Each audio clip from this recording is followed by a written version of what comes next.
International Affairs correspondent Kelly O'Donnell joins me now with more. Also back with us is NBC News legal analyst Carol Lamb. Kelly O'Donnell, let me start with you. Talk about the significance of this and what more do we know?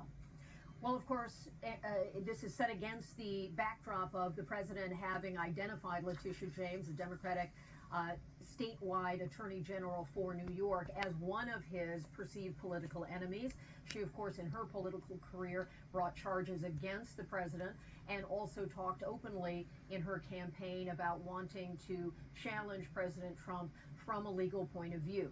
The president's allies have considered that weaponization of the system, and today there is another way of looking at that, as certainly those who are concerned about how this president is involved with the Department of Justice could ask questions about this.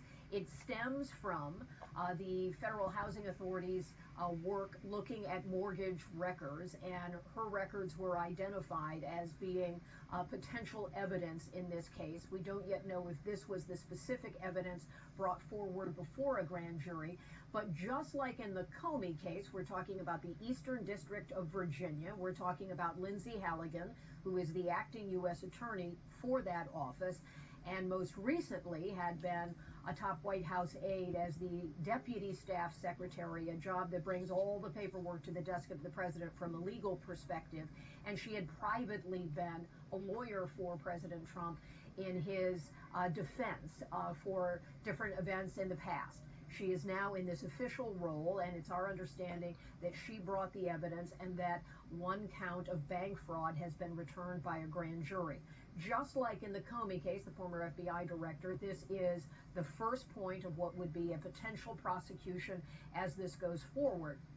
Will there be challenges to this for what we saw in the Comey case, which is a claim of vindictive prosecution? Are there other circumstances here? And is the question again raised about whether those in the office believe this case had merit? Certainly, we've heard Pam Bondi, the Attorney General, when she was testifying before the Senate, she said in referring to Comey that the grand jury involved, again, Eastern District of Virginia, she described it as one of the most liberal in the United States.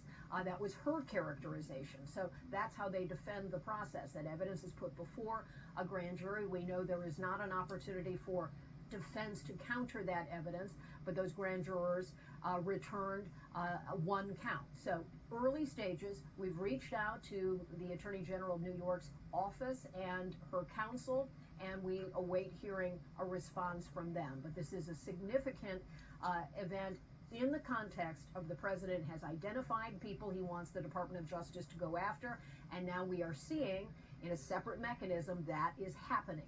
Is it connected?